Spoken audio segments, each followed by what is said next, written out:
અમરોલી લૂંટકાંડનો ભેદ સુરત ક્રાઇમ બ્રાન્ચે ગણતરીના કલાકોમાં ઉકેલ્યો, લાખોની રકમ રિકવર કરી। સુરત શહેરના અમરોલી વિસ્તારમાં કેશ કલેક્શન કરી પરત ફરતા યુવકને ચાકુના ઘા મારી લાખોની રોકડ રકમની લૂંટ ચલાવનારા બે ઇસમોને સુરત ક્રાઇમ બ્રાન્ચે ગણતરીના કલાકોમાં જ પકડવામાં સફળતા મેળવી છે। લૂંટમાં ગયેલ રકમમાંથી ₹4.66 લાખની રોકડ તથા અન્ય મુદ્દામાલ સાથે બંને આરોપીઓને આણંદ જિલ્લાના સિસવા ગામથી ઝડપી પાડવામાં આવ્યા છે। મળતી વિગત અનુસાર તારીખ 12 જુલાઈ 2025ના રોજ અમરોલી પોલીસ સ્ટેશન વિસ્તારમાં રાત્રે 9:30 વાગ્યાના સુમારે ફરિયાદી અમરશીભાઈ વસોયા રહે કતારગામ પોતાના બિલ કલેક્શનની કુલ ₹7,88,800ની રકમ કાળી બેગમાં મૂકી મોટરસાઇકલ પર ઘરે જઈ રહ્યા હતા ત્યારે બે અજાણ્યા ઇસમો તેમની પાછળ પડ્યા। આરોપીઓએ તેમની બેગ ઝૂંટવીને નાસી જતા ફરિયાદશ્રીએ પીછો કર્યો, પરંતુ વસવારી ગામ પાસે ચાકુ વડે હુમલો કરી આરોપીઓ રોકડ તથા અન્ય દસ્તાવેજો અને મોબાઈલ સાથે નાસી ગયા।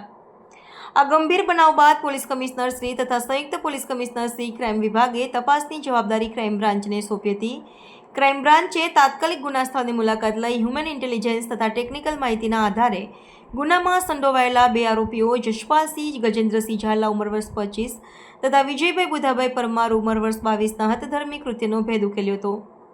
બંને આરોપીઓએ સુરતમાં રહેતા પોતાના એક સાગરીત પાસેથી માહિતી મેળવીને લૂંટને અંજામ આપી તરત જ આણંદ જિલ્લાના તારાપુર ખાતે ભાગી ગયા હતા। ક્રાઇમ બ્રાન્ચની ટીમે તેમના પગેરું દબાવવા સતત 48 કલાક સુધી કાર્યવાહી ચલાવી હતી। હ્યુમન સૂત્રોના આધારે માહિતી મળી હતી કે આરોપીઓ સિસવા ગામ ખાતે આવેલા વિજયના મામાના ઘરે રોકાવાના હતા। ક્રાઇમ બ્રાન્ચની ટીમે રાત્રિના અંધારામાં વોચ ગોઠવી બંને આરોપીઓને ઝડપી લીધા હતા। તેમની પાસેથી ₹4,66,000ની રોકડ, 4 મોબાઈલ ફોન, કિંમત ₹57,000, ચાકુ, રેમ્બો છરો, 2 બેગ, બેંકની પાસબુક અને ચેકબુક મળી કુલ ₹5,23,250નો મુદ્દામાલ કબજે કરાયો છે।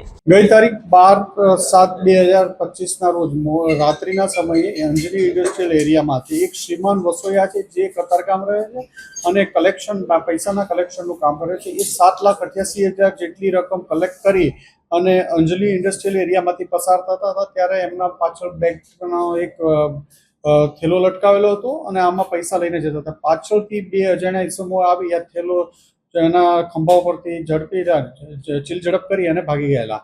શ્રીમાન વસોયા એની પાછળ એનો પીછો કરતો રહ્યો સતત અને આગળ જતા એમને બંને પાછા સામસામા ભેગા થઈ ગયા। એને બાઇક ઉપરથી નીચે ઉતરી અને શ્રીમાન વસોયાને ચપ્પુ પણ મારી દીધું અને ત્યાંથી નાસી ગયેલા હતા।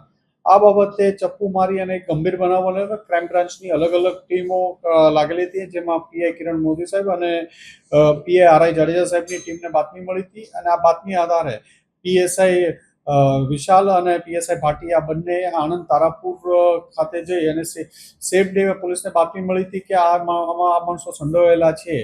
એ બાતમી આધારે ક્રાઇમ બ્રાન્ચની ટીમ 48 કલાક જેટલું સતત આણંદ જિલ્લાના તારાપુર તાલુકામાં રહેલી અને બંને જે શંકાસ્પદ ઇસમો હતા જસપાલ ઝાલા અને વિજય પરમાર આ બંનેને ઝડપી પડ્યા હતા।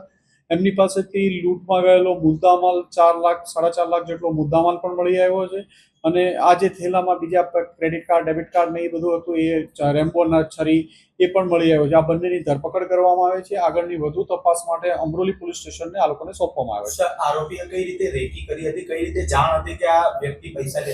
એ પોલીસ ઇન્વેસ્ટિગેશન ચાલુ છે। એમને આમની એક સ્પેસિફિક માહિતી મળી હતી કે આ બંને ઇસમોમાં અહીંથી આ રેગ્યુલર કલેક્શન કરીને જાય છે, જે આધારે બંને આરોપીએ એને આણંદ જિલ્લામાંથી મોટરસાઇકલ લઈ અહીંયા આવી અને રેકી કરી અને એનો પીછો કરેલો હતો અને મોકો મળતા એના પૈસા છૂટવવાની કોશિશ કરી હતી। બંને આરોપી શું કામ કરે છે અને શા માટે આ લૂંટ કરી? આરોપીઓ ત્યાં છૂટક રખડતા ભટકતા જેવું છે, કોઈ સ્પેસિફિક કામ કરતા નથી અને લૂંટ કરવા માટે સ્પેસિફિક આવેલા હતા અહીંયા। બાકીની રકમ લૂંટની ક્યાં છે? પોલીસ ઇન્વેસ્ટિગેશન ચાલુ છે। 48 કલાકનો સમય થયો છે લૂંટ દરમિયાન। એ દરમિયાન બંને આરોપી ઝડપી પાડવામાં આવેલો છે। 75 થી 80% જેટલો મુદ્દામાલ ઝડપી પાડવામાં આવ્યો છે અને અન્ય આગળની તપાસ ચાલુ છે। આરોપીનો ગુનાહિત ઇતિહાસ હજુ સુધી પોલીસ તપાસમાં બહાર આવ્યું નથી પણ એનું ઇન્ટ્રોગેશન ચાલુ છે।